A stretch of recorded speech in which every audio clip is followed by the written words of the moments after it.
Hipocrisia. Só de ouvir essa palavra, tu já deve ficar meio puto e pensar em umas pessoas que te decepcionaram ao longo da vida. Por conta disso, a hipocrisia deve ser uma das únicas coisas que é universalmente odiada por todo mundo, né? Em todas as épocas, em todos os povos. Gera revolta e indignação em qualquer um, independente da cultura. A hipocrisia nunca foi bem vista em lugar nenhum, certo? Não exatamente. Acontece que a gente dá mais valor para a verdade do que gosta dela de fato. Em sociedades mais antigas, como a grega, ser falso em prol do bom convívio social era bem aceito, pois demonstrava que você era alguém que prezava pela harmonia do ambiente, ainda que tivesse que mentir e fingir descaradamente para isso. Tanto que a origem da palavra hipocrisia vem de hipócrisis, que em grego quer dizer atuação. A gente hoje costuma olhar para essa palavra e pensar em alguém dissimulado e duas caras, que finge, mente sobre um monte de coisa com o intuito de ganhar algo e prejudicar os outros no processo, sem coragem de ser autêntico e honesto. Uma pessoa baixa, bem naja, cobra. Diferente dos gregos, que viam essa atuação hipócrita com a intenção de beneficiar o grupo todo, não só o indivíduo.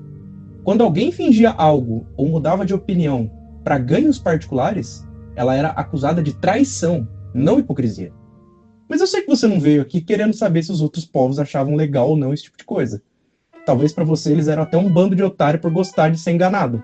E que ser honesto e verdadeiro é sempre melhor, mais engrandecedor. Que o mundo seria mais bonito se as pessoas não mentissem. E que a gente devia sempre falar a verdade por pior que seja, né? Então, acontece que nós temos muito mais em comum com os gregos do que a gente gostaria de aceitar. A diferença é que a gente chama de educação o que eles chamam de hipocrisia. Esse aqui é o Joãozinho. O Joãozinho queria muito ganhar um jogo de Play 5 de presente de aniversário. Mas a tia Clotilde entrega um par de meias e um kit de cueca daquelas de velho pra ele. Nessa hora, o Joãozinho fica puto e quer mandar a tia Clotilde tomar no que não era isso que ele falou pra ela que ele queria. Mas ele sabe que se ele falar isso, falar o que ele pensa de verdade, o pai dele vai dar um tapão na cara dele e ele vai tomar um esculacho no meio do aniversário com a família e os amigos em volta. Então ele não fala o que ele pensa por medo de apanhar e ser humilhado. Mas tem um segundo cenário, onde ele gosta muito da tia Clotilde e não tá bravo com ela. Só tá decepcionado pelo presente de bosta.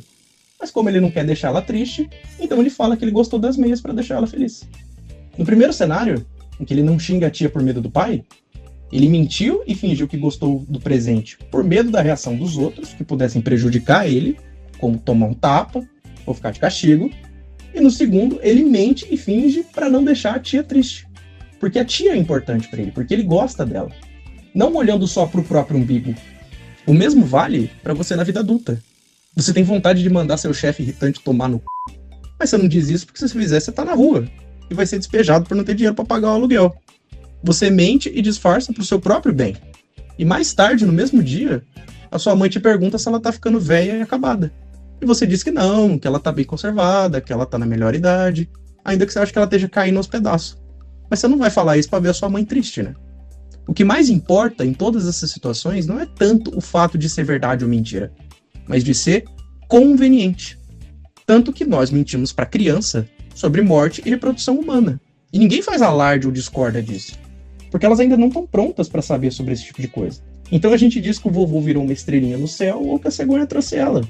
Porque essas coisas resolvem o problema e são convenientes. E é essa conveniência que guia nossas ações. Ser verdade ou mentira só importa de fato pra gente quando são os outros mentindo pra gente. Pois odiamos que mintam pra nós. Mas, quando somos nós mentindo e enganando os outros, a gente acha justificável e razoável. Pois nós conhecemos os nossos próprios motivos e sentimentos. Agora, quando os outros mentem pra gente, dificilmente vemos as intenções daquela mentira ter sido contada para nos poupar da dor. E focamos mais nas consequências da mentira. E que aquela pessoa mentiu por maldade, gerando uma desconfiança. Porque você consegue saber antecipar quando vai ter que mentir ou falar a verdade pros outros. Porque é você. Mas você nunca vai saber quando os outros vão mentir ou quando vão ser sinceros com você. Gerando um mal-estar por não saber o que esperar. Confiança é justamente isso, a capacidade de antecipar o comportamento e a ação futura de outra pessoa. Se ela mente, você não consegue saber o que ela vai fazer, e isso vai te deixar apreensivo. Portanto, a hipocrisia e a mentira têm uma função: evitar problema e conflito. E elas funcionam. Por isso que todo mundo mente sobre alguma coisa desde que o mundo é mundo. Seja para autopreservação de uma maneira mais egoísta, olhando só para você, como chefe que tu não fala o que você pensa para não ficar desempregado, quanto dizer pro seu amigo caloteiro que você não tem dinheiro que ele tá te pedindo porque você sabe que ele não vai pagar. Mas se você falar que ele é caloteiro, sabe que existe o risco dele pegar mal com você e ficar triste. E como apesar dele ser um caloteiro, você ainda gosta da amizade dele, você só diz que tá liso mesmo, ficando com o dinheiro e a amizade. 2 candidatos não foram embora e nenhum deles era compatível. Dizer a verdade pode ter matado esse cara. Falei pra ele contar pra esposa sobre a traição e não pra confessar todos os pecados dele. Se todo mundo fizesse isso, a gente não acharia um doador pra mais ninguém. Nem todo mundo mente, rouba e engana os amigos. É claro que sim. Talvez não tanto quanto esse cara. Mas se todo mundo só falasse a verdade, a sociedade ia desmoronar. Alguns acham que já está acontecendo. Talvez se as pessoas não mentissem. Ah, que gracinha. Estou falando dos seus peitos. Eles sempre se animam quando você é dolorosamente sincera. A verdade. É desconfortável, não é? Mais verdade. Eu só notei porque o Chase estava olhando para eles. Ele nunca admitiria porque não quer te ofender. Também é por isso que ele nunca diria que já pensou em fazer sexo com você. Mas sendo justo, todo homem que te conheceu pensou em fazer sexo com você. Eles mentem. Pois se você soubesse, talvez não ia querer fazer sexo com eles.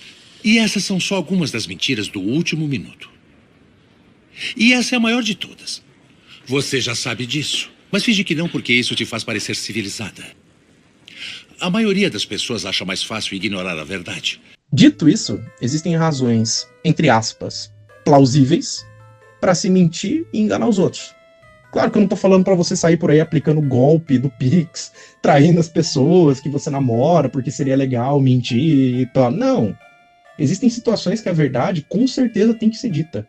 Mas um tabu pode se criar até essa hora chegar. Tabu você já deve imaginar o que seja. Um acordo mútuo e silencioso entre as pessoas para não falar ou fazer algo, porque aquilo seria muito errado, desagradável ou inconveniente. Um tabu leve, por exemplo, seria não arrotar na mesa de jantar. E um mais pesado seria não ter relações incestuosas, tópico bem abordado pelo Freud.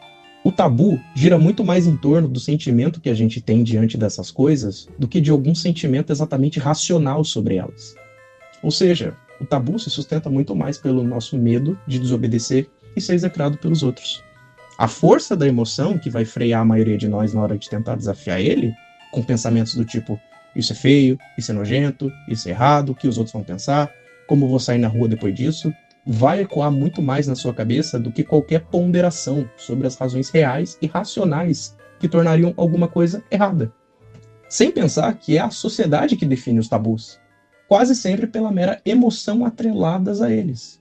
O psicólogo americano Jonathan Haidt criou um experimento psicológico para submeter as pessoas a 3 diferentes situações e fazer análise sobre essas situações, dizendo se elas são certas ou erradas, dizer o motivo do porquê aquilo ser certo ou errado e se elas fariam aquilo se estivessem no lugar da pessoa do exemplo.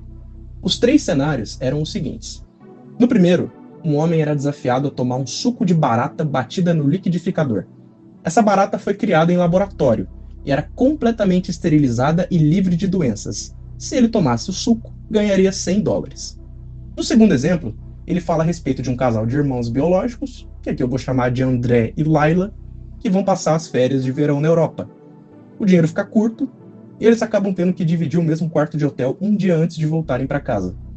Entretanto, esse quarto só tinha uma cama e eles tiveram que dormir juntos nela. No meio da noite, os 2 irmãos acabaram sentindo uma atração muito forte e inexplicável um pelo outro, e acabaram tendo relações íntimas ali mesmo. Os 2 irmãos usaram todo tipo de proteção e método contraceptivo, tornando o risco de gravidez praticamente inexistente. Eles também decidiram que nunca mais iriam fazer isso e nem contar pra ninguém, ao mesmo tempo que acham que isso aproximou eles muito mais do que antes. O que nos leva ao terceiro exemplo, onde um homem casado, que eu vou chamar de Rogério, assa um frango congelado de supermercado no forno para jantar. Ele sempre faz isso, uma vez por mês quando a sua esposa sai para jantar com as amigas de infância.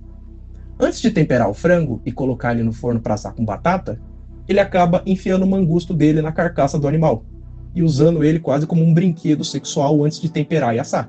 Vale lembrar que o frango ficou seguro de comer depois de assado pelo calor ter matado todas as bactérias ali presentes. Também não houve qualquer desperdício de alimento e nenhuma pessoa além do Rogério comeu o frango. Os cenários que eu descrevi já devem ter te deixado com o pé atrás do caralho, e achando que eu ou o Jonathan somos dois esquisitos da porra, mas calma aí que vai a explicação. No primeiro cenário, a maioria das pessoas não vê problema nenhum em tomar o suco de barata valendo dinheiro. Muitas delas até tomariam se estivessem dentro daquele cenário hipotético, fazendo valer o gosto ruim que depois dá pra tirar tomando uma outra coisa em troca de $100. Já no segundo, é onde as coisas desandam. E você já deve imaginar o porquê. Quase todos dizem que o que os irmãos fizeram foi nojento e errado, e que elas jamais fariam aquilo se estivessem no lugar deles. Nessa hora, elas começam a ser questionadas do porquê aquilo é errado, para justificarem suas respostas. A maioria começa dizendo: é errado pois poderia ter engravidado a própria irmã, gerado um filho com problemas, isso abalaria a relação deles no futuro, que seria um escândalo se a família descobrisse, que eles poderiam voltar a fazer isso de novo no futuro. E aí entra o Jonathan para rebater.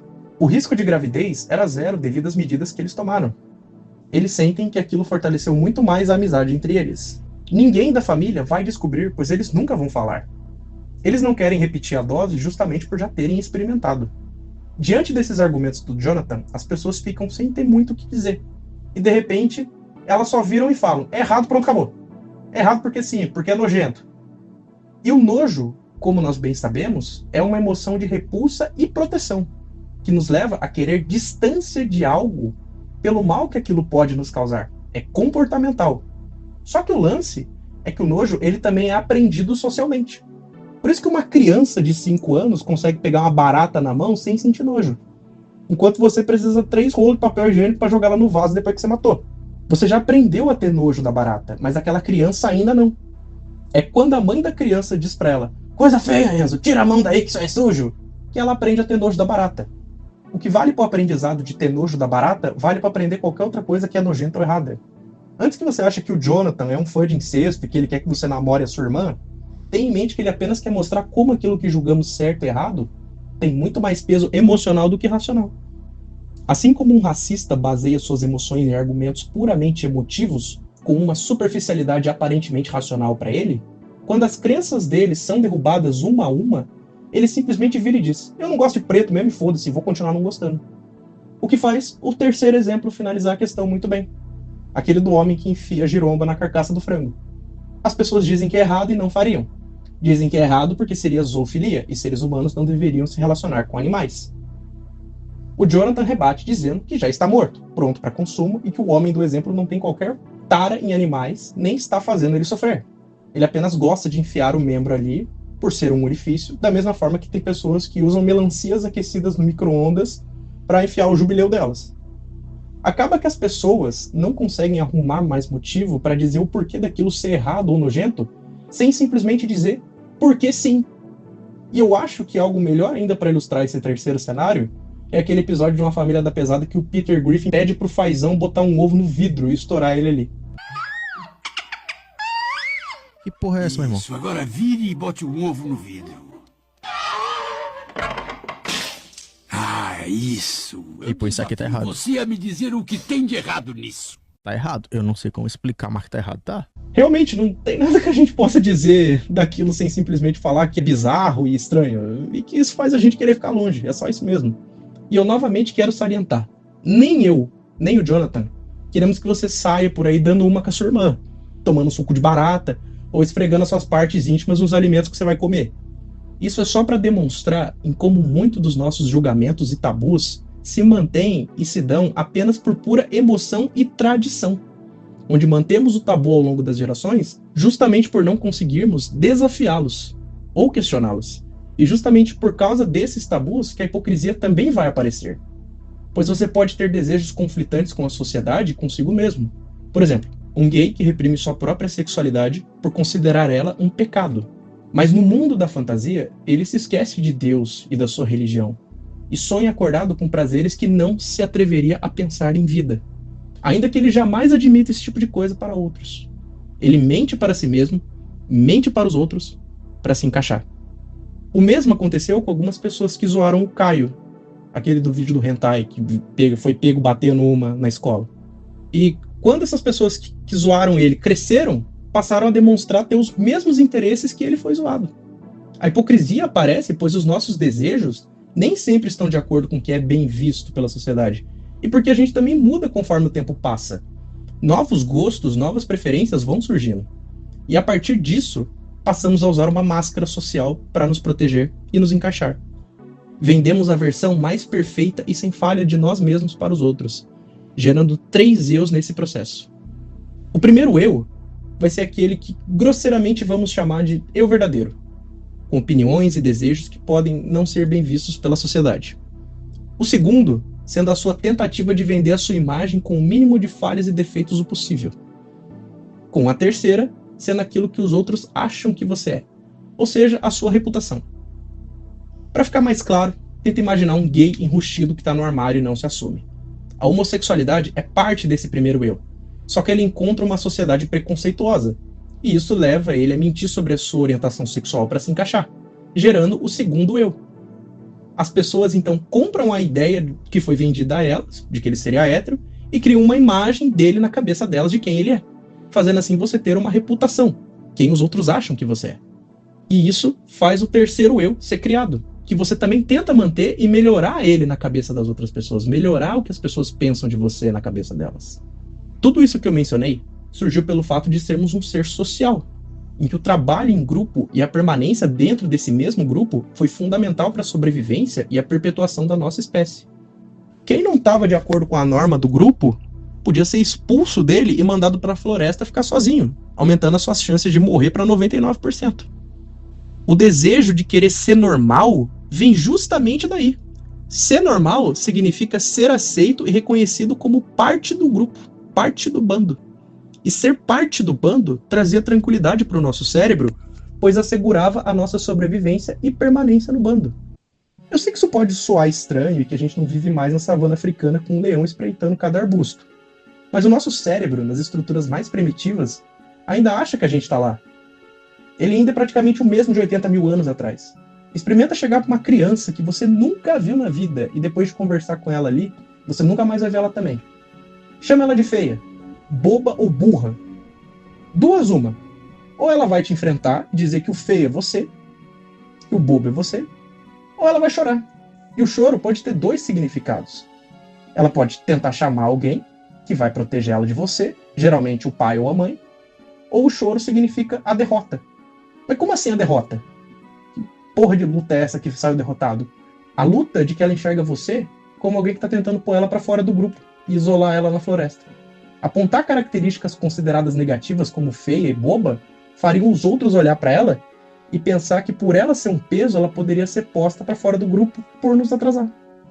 Quando ela te xinga de volta, ela está tentando reaver o lugar dela no bando.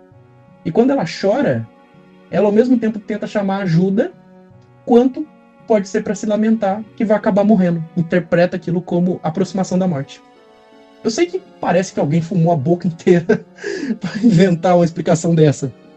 Mas por que alguém que você nem conhece, não faz parte da sua vida, do seu ciclo social, consegue te afetar tanto com um elogio ou com uma crítica? Especialmente a crítica. Porque somos seres que evoluíram em tribos de 100, 150 pessoas e o nosso cérebro acha que todo mundo que a gente vê faz parte dessa tribo e impacta na nossa sobrevivência.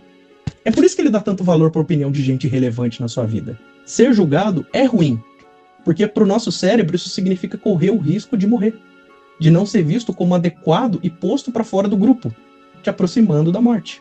Mas quando você vai julgar alguém, isso te traz até um alívio, porque os olhares estão fora de você. Pois como diria Schopenhauer, a alegria da ovelha é quando o lobo devora do lado.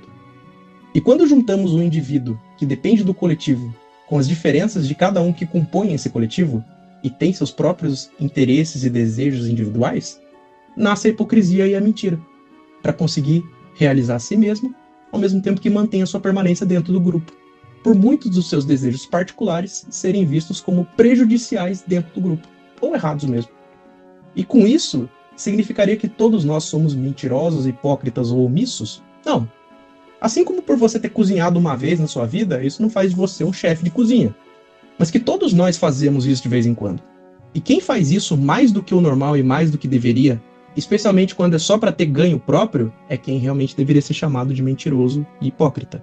Meu objetivo com esse vídeo não é te tornar um ser mentiroso completo que engana todo mundo, pois seria da natureza humana. Não. Mentir destrói confiança e costuma prejudicar os outros das mais variadas formas. Pelo menos seja mais solidário e compreensível quando você descobrir que os outros mentiram pra você pra te poupar de alguma coisa que elas tinham medo. Ser um pouco mais compreensivo com os outros. Porque, no fundo, a gente só tem medo do julgamento alheio. E é esse medo do julgamento que cria os eus e esse baile de máscaras todo. Em que não gostamos de estar ali, porém somos obrigados. E tirar a máscara seria como mostrar o rosto do seu verdadeiro eu. Mas como ele costuma ser feio e desagradável para os outros, você sempre mantém a máscara erguida para evitar ter esse rosto desfigurado à mostra. E é por ser difícil para todo mundo conseguir manter essas aparências, que quando alguém não segue esse teatro, faz com que fiquemos revoltados ou indignados. Assim como quem cumpria o isolamento social na pandemia, se revoltava com quem fazia festa e furava a quarentena. Pois ela estava fazendo algo que gostaríamos, mas não temos coragem, ou que acreditamos que aquilo prejudicaria os outros. Assim como quem está de dieta, sofre ao ver outras pessoas comendo aquilo que ela está se privando por um bem maior. Tem gente que se apega tanto à máscara que acha que ela virou o seu próprio rosto, se esquecendo quem ela é de verdade. E sim, eu sei que a quarentena tinha um valor lógico e racional, de preservação da vida e da contenção do vírus. Mas o princípio emocional de alguém estar fazendo algo que não deveria é o mesmo. A minha ideia aqui não é dizer que a gente deveria viver sem nenhum tipo de tabu e que eles nunca servem para nada. Que a moral é o resultado da vontade dos fracos sobre os fortes, como diria Nietzsche. Mas mostrar que eles podem sim ser questionados ou desafiados, se tudo que os sustentam é puramente medo, hábito e tradição histórica. O vídeo de hoje vai ficando por aqui. Muito obrigado a você que assistiu e considere se inscrever no canal para receber os próximos vídeos. Também pretendo fazer lives aqui pra gente conversar e bater um papo. Então se tiver algo que você esteja a fim de me perguntar, já fica ligado aí. Abração e até a próxima.